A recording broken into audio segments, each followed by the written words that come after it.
Welcome to Education Forward. I'm your host, Evelyn E. Bass. Today we have a very interesting person to bring to you.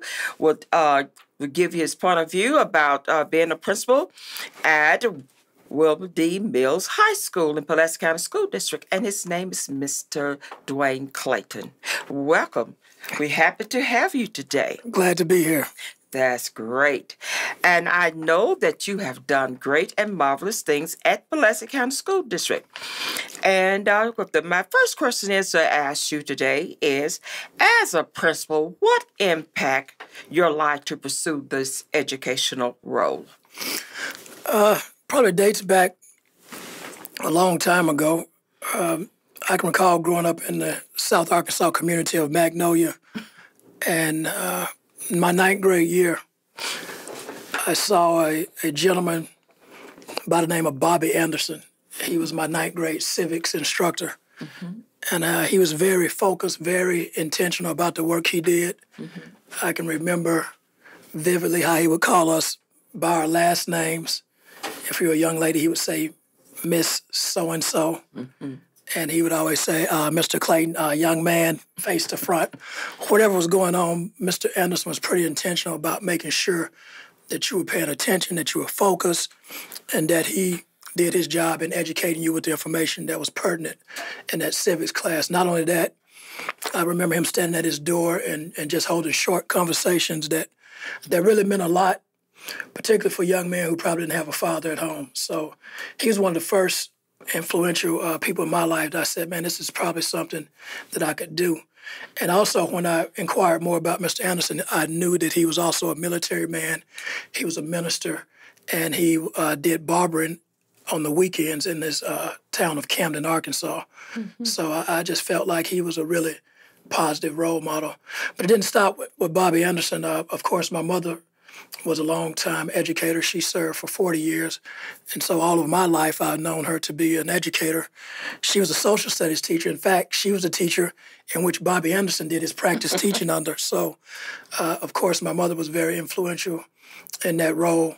But there were just so many other educators. I know my wife and I oftentimes talk about how fortunate we were to have good educators, not necessarily those educators that looked like us, but Black and white educators alike. They were just very influential in our lives because they did do the profession justice in the instruction that they provided us. So, That's great. So it's so important to have positive influence in your life.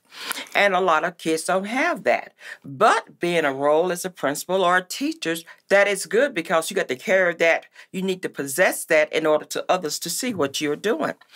And how has this enabled you to continue being a positive influence for your employees, students, and the community? Well, I think one of the things, we can always impact young people or our peers even. True. But I think what has been key in my life to be a positive influence is my faith. I'm held accountable not just to other people, but to God. So when I am placed in a role, I have to serve in that role, as the scripture says in Colossians 3:23. Do it unto the Lord, not unto men as men pleasers, but unto the Lord. So that's how I approach my job. I'm very intentional about the work I do, and I try to keep that in mind as I'm working, that I'm not just here to serve the people, serve the students and parents, but I'm serving God in the way in which I serve them. So being positive is very key because I know we should be reflectors of Him, not saying that I'm walking around with a Bible beating people over the head, but we have to exemplify the love of God in what we do, and it will cause people to be inquisitive about what it is that make you tick. How is it that you have the vigor and vitality that you do have when you're doing your job? I understand. That's great. Now, how does educational leadership skills guide your decision making? Oh my, with so much that's changing in this particular role today, it affects my role a great deal in decision making because so much has changed. When I first got into the profession, this was around the Bush tenure in the presidency. So at that time, we had No Child Left Behind, right? Which was almost like hey, child support without the payment. and they wanted us to ensure that no child was left behind, but we didn't have the resources. Right. Nor did we have clear direction. True. So what has happened now, because of the No Child Left Behind Act has been replaced with ESSA, which is the Elementary Secondary Education Act, we now have major supports in which school improvement process is guided by state entities. And now that's even changing even more so that the local level, which is the school district itself, will support the building much more so. I mean, it really guides a lot of our decision making. We have a lot of top-down initiatives that we have to employ. But I think that with state policy and laws and legislature, with those changes, it definitely makes a difference in the decisions I make, because in years past, the principal was known as a manager. Yes. And right now, the role is even changing even more, because I don't even consider myself a principal anymore. It's evolved to being an instructional leader, because I have to provide support to teachers to ensure that they're providing the right instruction to students. Okay. Now, how long have you been in this role? As a building principal instructional leader, this is the start of my 4th year. Okay. I started in educational leadership in 2008, baptism by fire in the alternative school for Pulaski County Special School District. Don't talk about my school district. I retired from that. Yeah, Pulaski County. I always did like Pulaski County. Okay, I'm going to ask you this question, something I want you to think about. If you presented a post, say a campaign advertising, to influence the community at large, include your students and employees, what would be your campaign ad, and why would you use that? The ad would probably be, I'm not sure, it could be a number of things, but the gist of it, or the purpose behind it, would be to let us all come together and reason together. Yes. It may be something along the lines of it takes a whole village. I think one of the things that we no longer have any real grassroots efforts to make things happen. We see it right now with Little Rock School District and the things that are happening. And of course, the community is now very, very involved and concerned. But I think even before that, there should have been some infrastructures in place to where people are already connected. And I think so oftentimes we're so reactive rather than proactive, then we should be involved right now with our children, or even if you don't have children, if you have grandchildren in the schools, get involved, because there are so many ways that you can volunteer. And so with all of the stakeholders coming to the table, sharing your interests, sharing your point of view, and particularly with school improvement, we're begging for people to come in and help us with our decision-making and how to move our schools forward, because who knows the students better than the people in the community? So true, so true. And that's one thing we have talked about quite often on Educational Forward, about you have to have that foundation. It has to be really a good foundation to start off and involve the community. Be there, the teachers, the school, even the church. All that have to be on that committee in order to make kids to work together as one. And so when you see people working together as one, and it will catch on, just like you said, like fire, it will catch on. We know that everybody's not going to be at the table, but we know a few will come. It only take a few. Right. And one of the things, you said something very key, everybody won't come. I think some that are reluctant to come are those parents or those adults who were not successful children in school. True. And one of the things that we as a school entity has done, we've always come to the table with something to say and not with the listening ear. So I think when we can establish trust by first hearing the community, then we can establish some type of continuity there where they will trust us. Until we establish a trust, they won't continue to come to the table. Because everybody can bring something to the table. You don't have to have a master's degree, a BA degree, a doctor's, because everybody has something to contribute. Correct. And like you say, who know better than the community or the parents know these kids, and they know what they need. Exactly. And just work together as one. It's just like the meeting of the minds coming together. All right, I appreciate that. Now, what type of program that you have implemented at William D. Mill High School to empower students? We have a number of programs. So we have a lot of extracurricular activities in our school. You name it. Robotics, who has competed on the regional and national level. Forensics and debate. Our first year, our forensics debate team did not have a class period. even though they did not have a class period, they still made it to the national level with That's all two right. students. That's good. Forensics, drama, theater. These students have, I remember when they first started, and they were kind of frowned upon because it was not a lot of diversity, being that Mills is about 65% African American, maybe 35% non-black. But so when we went to tournaments that were in Northwest Arkansas, out of the metro area, our students were kind of not taken seriously. But now they're competing even with from 5A to 7A schools and competing in the top with the state. So those are a few programs, but the other programs, of course, our athletic program. Last night we just had Meet the Comets. Of course, we are the returning champions for 5A state basketball. Those are just to name a few, but other programs that may deal with academics. Of course, National Honor Society. We have the gifted and talented identified students who participate in the Scholars Program, where they are taking at least 4 AP courses per semester. If they continue that throughout their high school years, they will receive a scholar seal on their diploma, which the research states that students who take one AP course has a better success rate in college than a student who has not taken any. So that's one of the key pieces that we kind of pride ourselves in. In the metro area, it's almost like Floyd Mayweather says, pound for pound, or, he's probably one of the best boxers around. So we would say at Mills University Studies High School, student for student, we put out the best AP exam scores. With about 150 students taking the exams last year, we administered 450 plus exams, and we had passage rates in some exam areas 100%, some 50% and better. So we're as comparable with even your central high school per student per test than any school in Central Arkansas area when it comes to these assessments. Other programs that we do have that are non-academic, we have a partnership right now with the East End Adolescent Center, where they're partnering with us. They're going to increase their participation with us. They have a tutoring program after school in which they will provide transportation.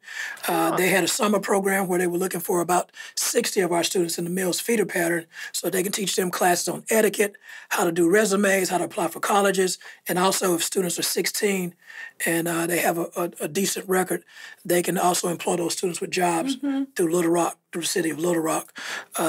Other programs we do have is From the Heart Educational Services, whereas we help teachers who are novice teachers. And what we do with From the Heart is we have a CREATE program. This is culturally relevant education that helps teachers to be able to deal with a diverse population of students, think about their pedagogy. And we know if students don't have a real strong teacher in front of them, then we can counsel success. Yeah, that's good. That is good. That's great news. And it is a pleasure to have you on the show today because you are giving great information, and it will be good inspiring others to come to Mills, yes. Yes, come and see all these great things that's taking place and how your kids are being empowered day by day. And also, can you describe or list words that you possess that you apply to your daily routine or your daily life, what you do every day at school? Could you name a few words? I use acronyms, and they help me, they help students, they help staff members to kind of remember what our focus is. One that when I first got into the role of building administrator principal, I came with the idea of we got to rise above. We kept that goal or that mission focus for the first 2 years. So the first year was rise above, and we said continue to rise above. And then last year we used REACH, and we're still reaching. So the acronym REACH means relationships, engage, awareness of students, challenging students and cultivating students, and then helping students. So when we talk about REACH, we're talking about going beyond just what the content is, because students do know, and whether teachers know it or not, students are of this opinion. You can't reach me, you can't teach me. That is so true. So that is our mantra. We got to reach students before we can teach them. So every teacher in our building has a professional growth plan of demonstrating knowledge of their students, which is on the Charlotte Danielson's framework for teacher excellence support system. So every teacher, even administrators, we have a goal of demonstrating knowledge of our students. So those are just a few things that we use daily to keep us focused on the work we have to do. Another that we have is called PBIS, Positive Behavior Intervention Systems. Okay. And with that, we have one that is called Blaze, and that's believe, that we can do whatever is put in front of us. And that's just a new acronym that we have with Positive Behavior Intervention Support. That is great. I'm glad to hear that. I truly am glad to hear that. And then if the leader must be a leader, the leader must lead an example so it can flow on to others. Okay. So you will have a circle of success inside your building because of what's taking place. I appreciate that. I do remember from way years back when I taught school, this is great news. All right. And I want you to think about a story or something that you have brought to your attention from a child for being in school. And sometime I remember back when I was in the classroom and, you'd be teaching kids. I said, are they really listening?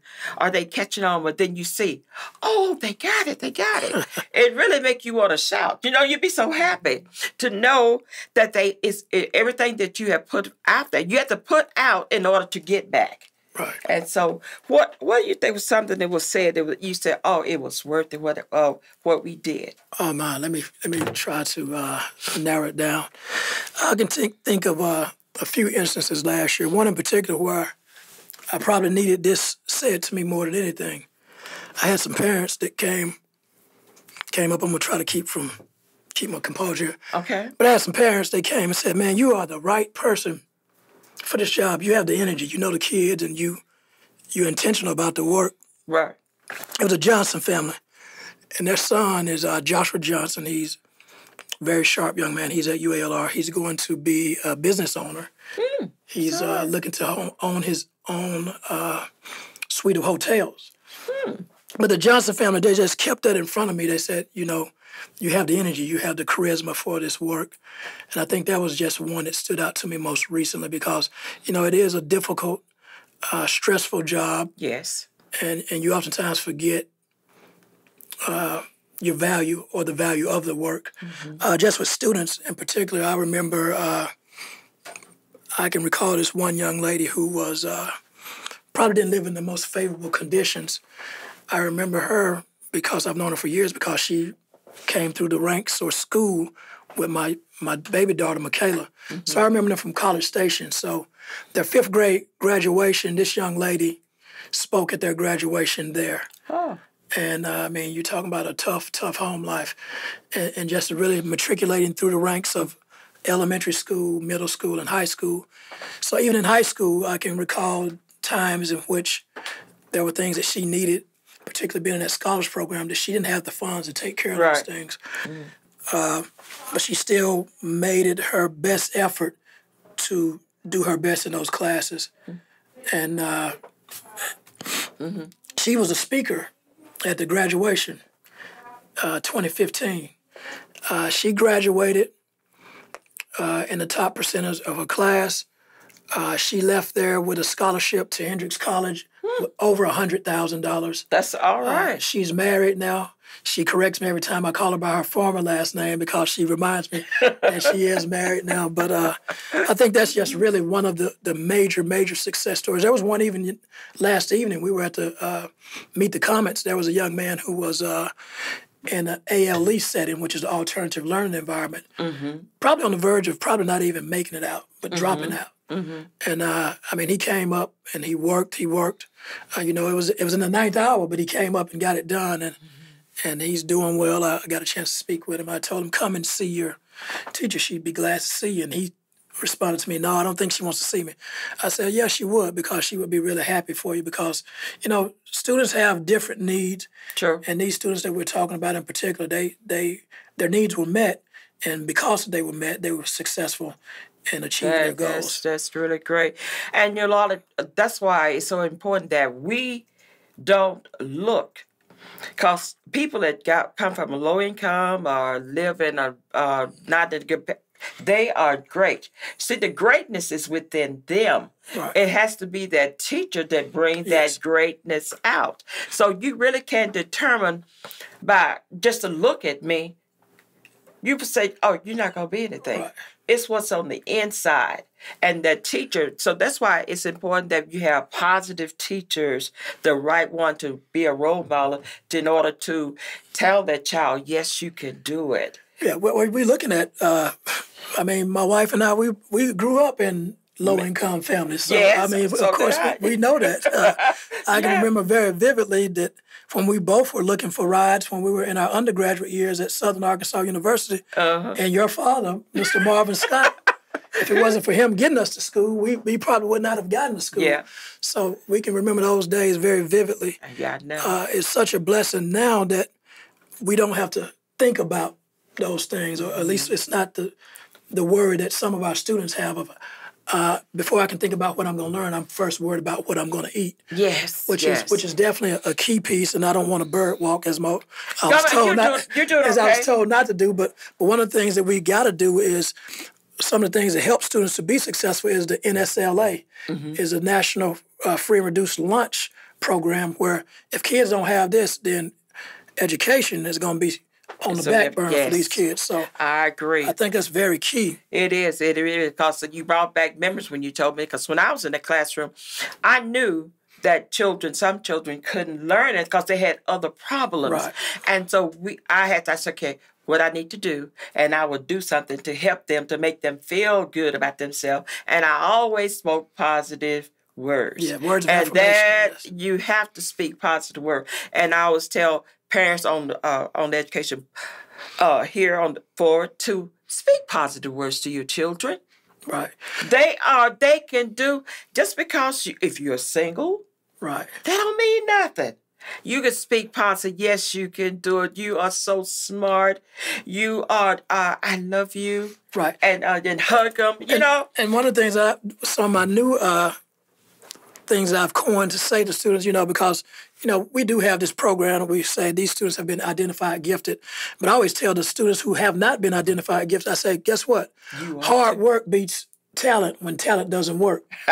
So I think we keep that in the mind of students also. Hey, you can be average and still be in the top of your class because you work harder. And we say that all the time in athletics as well, which brings me to one other point about these positive stories that just make it all worth it. I can recall a young man, and he was very charismatic, but somewhat cocky when I first met him. We called him Day Day. But I know one guy who comes out to the school for FCA, Fellowship of Christian Athletes, and he talks to the athletes. And, of course, when you talk to athletes, one of the things they say is why you play the game. And, of course, the echo that you hear is that it's because of the love of the game. I remember one young man that Robert Butler asked the same question, and he said, I play the game because it's my way out of the hood. Huh.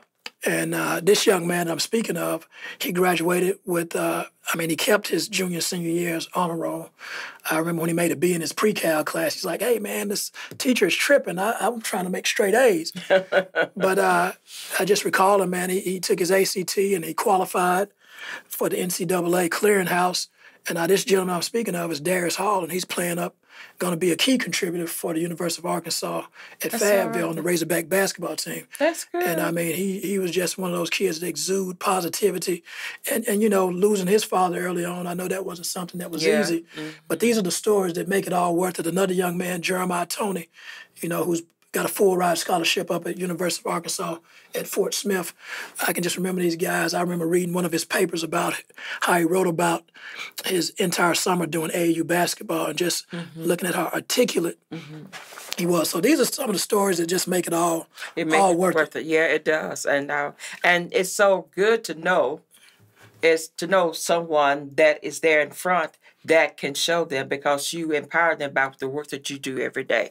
All right, will you tell us about the volunteer program? Who can come out and volunteer, and who the contact person and the phone number? Okay, great. So volunteer programs, Pulaski County Special School District or any school district in Central Arkansas, we welcome volunteers. But our program that we specifically have set aside in Pulaski County is PALS, People Assisting Local Schools. Last year we had volunteers at put in over 135,000 volunteer hours. And what we do every year in the spring is we put on a banquet and we honor those people who volunteer their hours with a nice banquet. This past year, we were at the Embassy Suites. Craig O'Neill was a speaker and just honored these people, had a nice lunch, breakfast, a brunch type breakfast, and we just celebrated them for the work that they helped us do. And if you think about 135,000 hours, how much money that would be, and what that value of that is to our schools, I mean, it's just tremendous. So basically, they can contact any of the schools at the school websites. Our school website, if you want to come to Mills University Studies and help, mills.pcssd.org, and just email the administration or the secretary, and we can get you plugged in to help with PALS. All you got to do is fill out an application, a little background check, and then you come in and sign in and log your hours. We definitely could always use people at the lunch hour to help monitor the cafeteria areas, and anybody in our Mills feeder pattern would be happy. So our Mills feeder pattern includes College Station Elementary, Daisy Bates Elementary, Landmark Elementary, Fuller Middle School, and Mills University Studies High School. So come out and volunteer and help us out. We would definitely appreciate it. And give their website one more time. It's mills.pcssd.org, or you can just go to pcssd.org, click on schools, and you can see any of the schools in your area that you would like to volunteer and assist. And you can email the principal or the secretary of the building, and we can definitely get you plugged in where you can tutor, help out, or any of the volunteer things that you would like to do. Volunteer at ball games, you name it, we could definitely use your help. That's good. And I really appreciate the work, the service you have done. And this is one school that I know that you'd be welcome to come to see all the great work that's taking place. Now, you are a part of another organization called Black Men Run. Please explain to us, what is this all about? Black Men Run, it kind of happened to me by accident. I can remember, it's been almost 5 years ago now. 5 years ago, Pastor Bell and I, who was our children's youth pastor at the time, we were at Kids Across America, which is a Christian youth camp for teenagers. And we were just getting off the zip line. And what they told us at the zip line, it says, when you get off the zip line, you got to run up the hill to take the harness back up. So we were attempting to run up the hill, and what we noticed by the time we got to the top of the hill is that we were both pretty winded. So Steve says, hey, man, when I get back to Little Rock, I'm going to start working out. I said, yeah, man, me too. and we got back, and it was just like out of sight, out of mind to me. But I started looking at Facebook, and I noticed that Pastor Bell had started seeing this GPS tracking where he was running 1.5 miles a day. It gradually increased to 2.5 miles per day. So I sent him a message. I said, hey, Pastor B, or Doc Bell, I said, I thought you was going to let me know when you were going to get started. But long story short, we started talking about it or conversing about when he actually did the workouts. And when he told me 5:30 a.m., I was like, man, he's got to be kidding me. But I really thought about it and really did some self-inventory. And I said, well, you know what? If it's something that I want to do, I'll put forth the effort and do it. So he and I started meeting him at his home at 5:30 in the morning. And we did that about 3 days a week, Monday, Wednesday, Friday. And we ran for about 45 minutes. So we ended up going 3.5, some days 5 miles. After the run, what was probably the most inspiring piece is we just began to have fellowship and just talk about life. So we did this probably for about 6 months to a year. And then he took over a pastorate position, which is the Otter Creek Community Church. So at that time, I knew he was going to become more busy. And by that time, I was already hooked. And it was just something that I knew that I would be doing for a while. So that's how I got involved. After which, I run into a guy by the name of Jarvis Carrigan and Kajana Royal. Kajana, who was the Little Rock captain at the time of Black Men Run. So when I met those two, it was kind of like history because I had never heard of a thing as Black Men Run, which is about motivating men of any ethnicity, particularly any age, to get out and get moving. whether you run, whether you walk, or whatever you do, but just to get moving. Because we have so many of us that are on medicine, high blood pressure medicine, True, whatever it true. may be. Mm-hmm. So the goal and mission of Black Men Run is to just really get active. We just lost Dick Gregory. And one of the things that we found out about Dick Gregory and that we do know is that he went to school on a track scholarship. Uh-huh. And he started running because what it was told to Dick Gregory was that black men don't run. Oh. And the black men that do run, they don't run distance running. Oh. So as we look at running today, Kip Rock, Kip Yago, we look at Bernard Lagat, we look at people that just about broke the 2-hour barrier for the marathon just recently. I mean, they went 2:02, which is very close. These are men of color.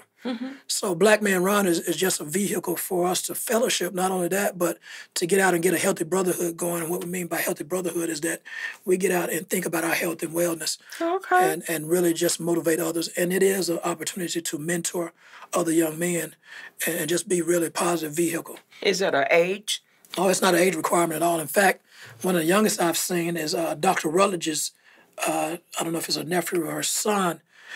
He ran a 5K. And I think he was about 5 or 6 at that age. Really? So they're one of the most influential chapters probably in the country is probably the New York chapter, Black Men Run New York, and they have young men that are teenagers and below that are running with them and every week. So it is just definitely something that's a huge success and just a positive movement throughout our country. Now, who's the contact person or the number to get more information about? Well, the contact person nationally, our CMO is Jason Russell nationally, and but locally, I am the captain of Little Rock chapter. Okay.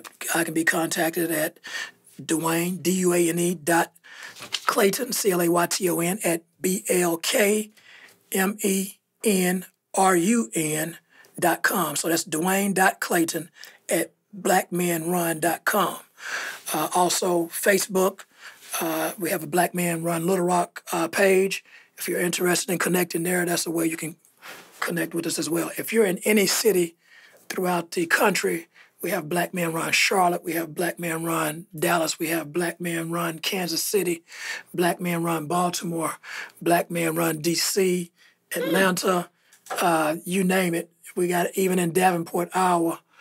We got, so we're all over the place. So I see, and that's great to know, too, that other men, because we do need to run. Yes. Definitely need to run.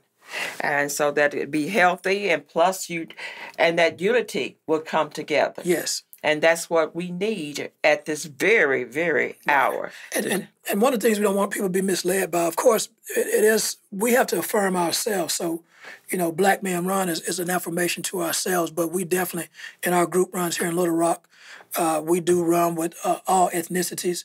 Of course, we've had several. Timothy, who's run with us, Cal, who's run with us, they're white man, and Adi, he's run with us. He is Indian. So we just have a lot of people that come out and run with us because it is a positive movement, and we know that it's good for anybody. And I pray that it continue on because great things are taking place, and that all the things that you're doing is great. It's great to know.